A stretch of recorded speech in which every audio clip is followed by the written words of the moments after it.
Ohad Yahalomi, Ofer Calderon, Orion Hernandez Radou. Ils sont les 3 otages français enlevés le 7 octobre, enlevés par les barbares du Hamas il y a 200 jours. Personne ne peut imaginer leur supplice. Y penser ne serait-ce qu'une seconde est effroyable. Nous sommes là assis autour de cette table et quelque part à plusieurs milliers de kilomètres, des hommes et des femmes sont retenus en enfer. Personne ne sait s'ils sont en vie et je me demande si la mort n'est pas une délivrance quand la souffrance est à ce point insupportable. Combien sont-ils aujourd'hui, ces otages du Hamas, perdus dans les tunnels de Gaza? Comment ne pas penser à leur famille, à ses mères, à ses pères, à ses frères, à ses sœurs qui attendent dans l'angoisse et qui espèrent comme on espère quand on ne peut pas se résoudre à la réalité. Il n'y a hélas pas grand-chose à dire. Les croyants prieront un Dieu en regrettant son silence. Où était Dieu à Auschwitz? Où était Dieu le 7 octobre? Les autres penseront aujourd'hui comme hier à Ohad, à Ofer, à Orion, à leurs proches, à leurs amis, pour qui la vie ne sera jamais plus comme avant. Est avec nous aujourd'hui, et vous la connaissez, vous étiez en Israël il y a quelques jours, merci d'être avec nous. Charlotte Dornelas, Joseph Massescaron, Vincent Herouet, Joachim Le Floch-Imad, Gauthier Lebret sera là également tout à l'heure, et Fabien Lecoeuvre, bien sûr. L'actualité est dramatique, nous le savons. Néanmoins, ce matin, je voulais que nous parlions de Céline Dion, parce que cette actualité est tellement mortifère que Céline Dion est de retour dans Vogue. Vous allez voir d'ailleurs les images d'elle. Elle a posé, c'est le grand retour de Céline Dion. Elle se dévoile à Vogue France. Je suis très fier qu'à 55 ans, on me demande de révéler ma beauté, dit-elle. Et puis elle parle parce qu'on imagine qu'elle puisse remonter sur scène. Je n'ai pas combattu la maladie, elle est toujours en moi et pour toujours. On va trouver, je l'espère, un miracle, un moyen de la guérir avec les recherches scientifiques, mais je dois apprendre à vivre avec. C'est difficile. Je travaille très fort et demain sera encore plus difficile. Demain est un autre jour.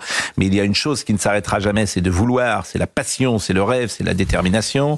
J'ai choisi de travailler de tout mon corps et de toute mon âme, de la tête aux pieds, avec une équipe médicale. Je vais être la meilleure de moi-même. Mon but est de revoir la Tour Eiffel. Fabien Lecoeuvre, est-ce que nous allons la revoir chanter? Chanter, peut-être pas tout de suite. Ah bon? Non, je crois pas. Elle l'a d'ailleurs annoncé il y a une quinzaine, 3 semaines à peu près.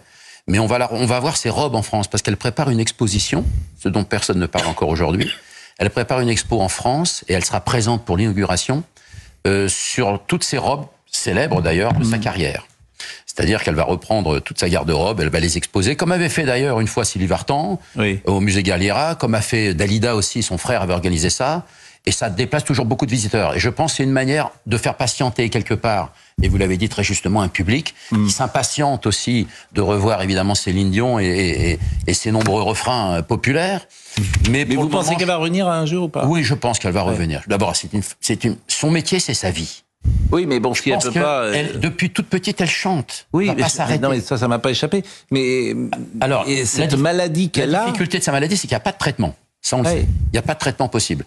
Mais je pense qu'ils vont trouver quand même quelque chose d'ici les 2 ans qui viennent, c'est évident. Parce qu'elle a ce qu'on appelle des spasmes musculaires qui sont très compliqués et qui peuvent se mettre aussi sur les cordes vocales. Et c'est à ce niveau-là où elle a peur. Elle a peur d'annoncer un spectacle et puis qu'elle ait peut-être un malaise en scène. Je crois qu'on va revoir ses dernières interventions. C'était sur Instagram, la dernière. Et Marine Lançon nous la propose à l'instant. Malheureusement, ces spasmes affectent ma vie de tous les jours, à plusieurs niveaux.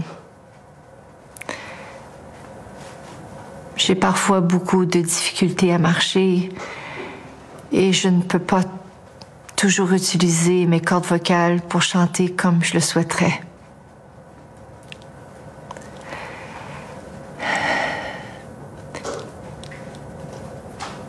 Ça m'attriste énormément de devoir vous dire aujourd'hui que je ne serai pas prête à recommencer ma tournée en Europe en février.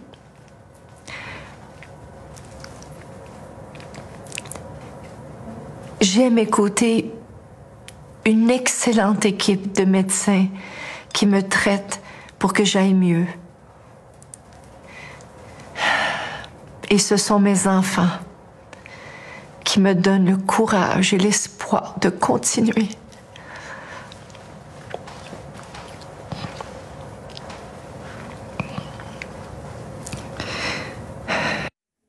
Évidemment, on est toujours au bord de l'émotion. Oui, Pascal, c'était en décembre 2022, lorsqu'elle a annoncé au monde entier, justement, qu'elle ne pourrait pas commencer sa tournée en février 23. Elle a d'ailleurs annulé les concerts qui étaient prévus à l'Arena à Paris en septembre-octobre. Voilà, et c'est toujours triste pour un artiste, évidemment, quand il annonce un report. Pour le moment, on peut parler encore de report. Bon, cette interview, ce n'est que dans Vogue France. Hein. Il n'y a pas un autre média dans le monde où elle a accordé cette interview. Absolument. Donc, c'est un événement.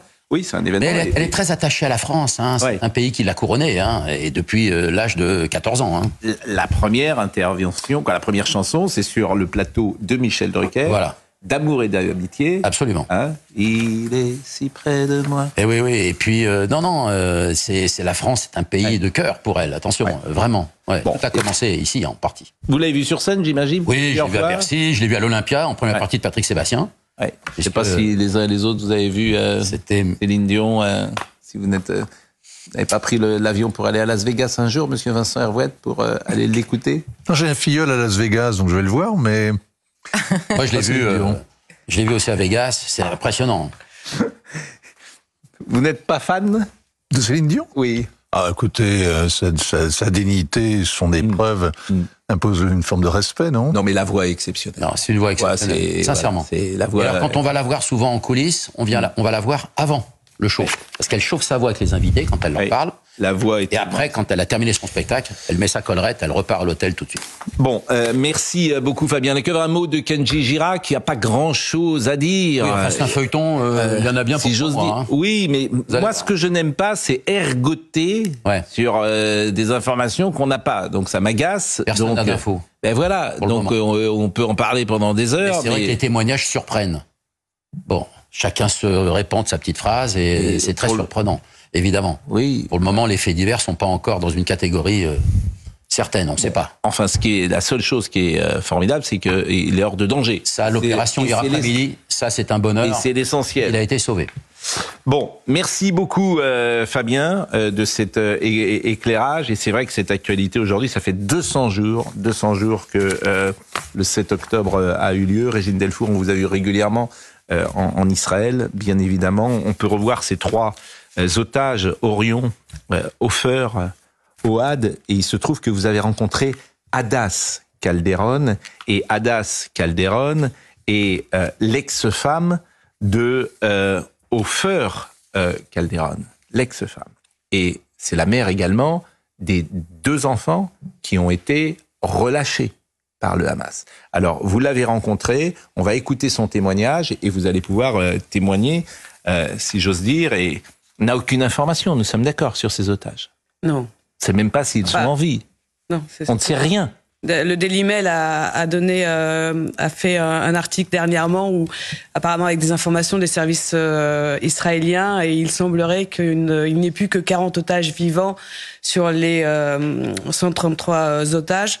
Mais ça encore, c'est à vérifier, à confirmer. Mais le Hamas avait rejeté une proposition de négociation de la semaine dernière quand Israël demandait 40 otages, notamment des femmes, des personnes âgées, des personnes malades et les enfants. Et le Hamas avait dit qu'il n'en avait que 20 et non pas 40. Et on n'a aucune idée, et je pose la question également à Vincent Hervouette, où seraient ces otages?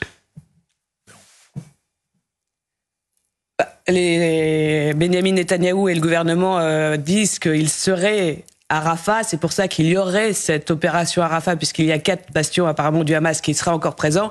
Et Sinwar, donc le chef du Hamas, se trouverait dans Rafah, dans un des tunnels, entouré apparemment de certains otages. Non. Alors, Vincent Hervouette. Ce qui est frappant, c'est qu'au bout de 6 mois, effectivement, il y a les opérations rescue, le sauvetage des otages, tout ça a été malheureusement totalement inopérant. Vous savez, c'est une guerre qui est vraiment très très spéciale. Hier, l'actualité d'hier, en fait, dans la région, c'est que pour la première fois, vous avez eu un responsable israélien qui a été sanctionné pour le fiasco du 7 octobre, ou du moins qui a été sanctionné, qui a démissionné. Le chef du renseignement militaire israélien est le premier responsable israélien à assumer la responsabilité de ce fiasco du 7 octobre. Et c'est une guerre pathétique, tragique. Bon, on en parle tout le temps, hein, pas faire des surenchères dans les superlatifs, mais il y a un incroyable décalage entre les moyens employés et le peu de résultats obtenus. On les compte sur les doigts d'une seule main, les otages qui ont été délivrés par la force. Plus d'une centaine d'otages. Je voudrais qu'on voit la négociation. Oui, je vois qu'on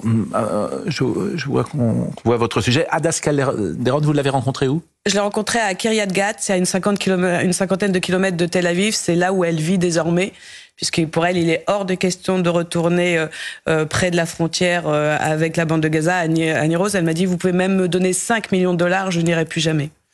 Et elle est donc avec ses 2 enfants? Oui, elle est avec ses 2 enfants. Elle a 4 enfants, Hadas. Voyons le sujet que vous avez réalisé. Cela fait 5 mois que ces enfants, Sahar, 17 ans, et Erez, 12 ans, ont été libérés. Et pourtant, le cauchemar continue pour Hadas. Ils se sentent très coupables. Ils ont été relâchés, mais leur père est encore là-bas. Quelque chose s'est cassé. Ils ont totalement changé. Ils sont complètement différents. Ils pensent même qu'ils pourraient être à nouveau kidnappés. Et peu importe ce que je peux leur dire, comme vous êtes en sécurité ou tout va bien maintenant. Si Hadas a décidé d'emprunter la plume, c'est pour que le monde réalise ce qui s'est passé le 7 octobre. Le monde doit savoir, pendant qu'ils étaient en train de violer, ils les torturaient avec des couteaux sur tout le corps. Ils ont coupé les seins de ces femmes, ont mutilé leurs parties intimes, introduit des choses, c'est totalement fou. Et après, ils les ont tués d'une balle dans la tête.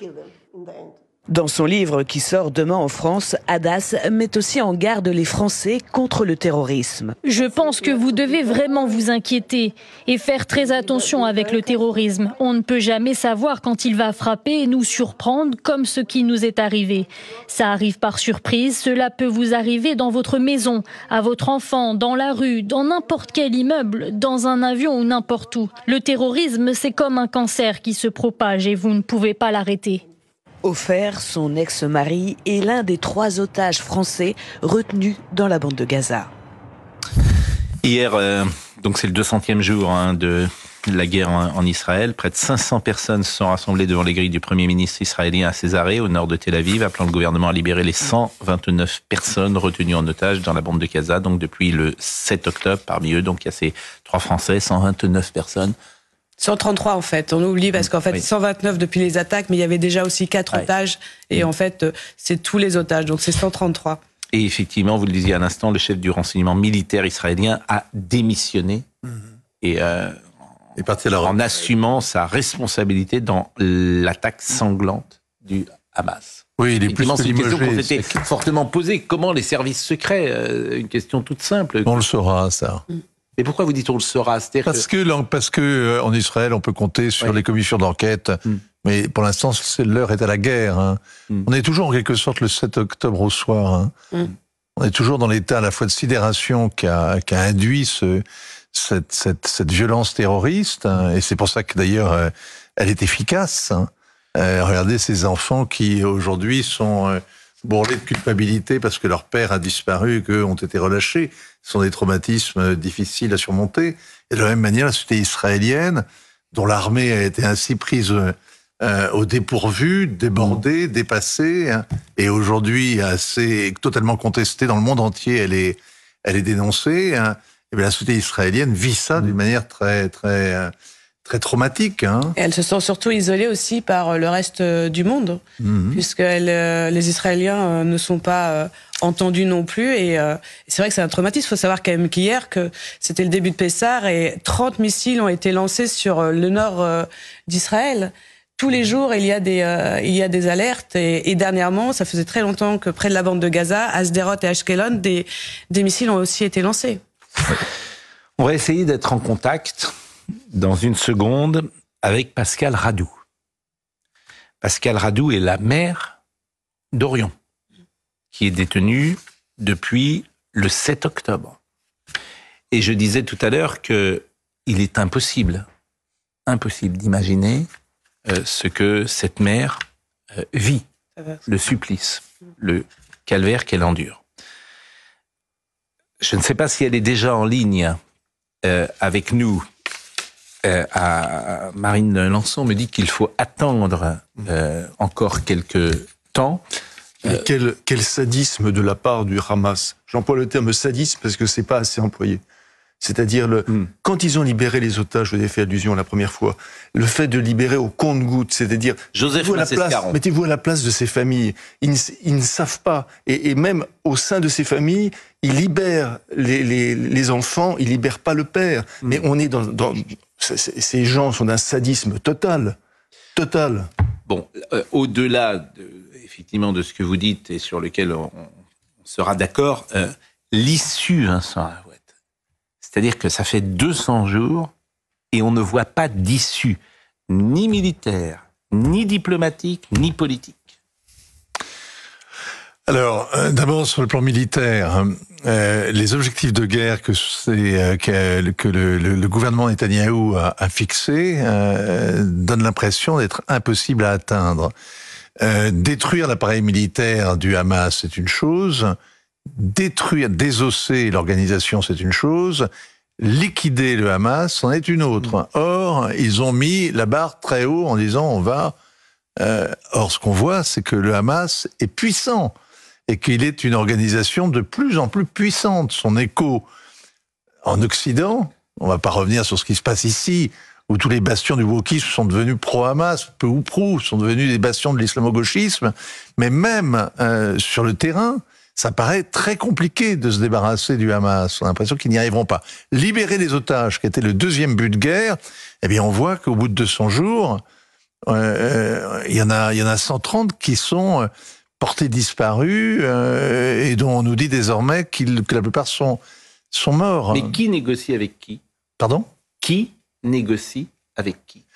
Ah ben alors vous avez par ailleurs, en douce, pourrait-on dire, évidemment une négociation qui est menée via le Qatar avec l'Égypte, avec les États-Unis poussent à la roue, Israël a ses représentants. On ne négocie pas directement, on négocie par... et il y a donc un forum, il y a eu des propositions qui ont été sur la table, qui ont été récusées par le Hamas, et sans doute qu'elles ont été récusées parce qu'elles prévoyaient un échange massif de prisonniers palestiniens contre les otages, une quarantaine d'otages, et que le Hamas est incapable de remettre la main sur 40 otages en bonne santé à libérer. Ils ne savent pas où ils sont.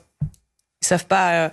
On l'a appris notamment avec le témoignage de Miachem, qui dit qu'il y a des civils qui ont, quand les otages ont été capturés, il y a des civils qui les ont emmenés chez eux et qui les retiennent otages. Donc le Hamas, avec le djihad islamique, ne savent même pas où sont certains otages. Ils sont retenus en otage sur la ligne de front. C'est à peu près ça. Dans un chaos urbain et dans une société qui est hyper divisée. On imagine que c'est monolithique, que le Hamas tient tout Gaza en soucoupe d'une manière très, très, très verrouillée. C'est pas du tout le cas, évidemment. Il est 9h20. Nous allons, je l'espère, en tout cas, être en relation tout à l'heure, je vous le disais, avec la mère de Orion. Et nous allons marquer une pause, peut-être plus tôt que nous la faisons d'habitude. Et nous sommes avec Thomas Hill qui est avec nous, qui va prendre le chemin d'Europe 1 et de la grille d'Europe 1 entre 9h30 et 11h. Bonjour Thomas. Et oui, bonjour Merci, Pascal. J'ai même été surpris que vous me donniez la parole aussi tôt. J'en suis ravi. Ça peut arriver, effectivement. Donc, on va vous écouter sur Europe 1 avec quelques invités, peut-être. Absolument, avec André Dussolier, notamment, qui va nous rejoindre dans un instant. Voilà. André Dussolier. Écoutez, vous le saluerez. Et puis, on se retrouve tout à l'heure. Nous allons effectivement revenir dans quelques minutes. 9h30, 11h.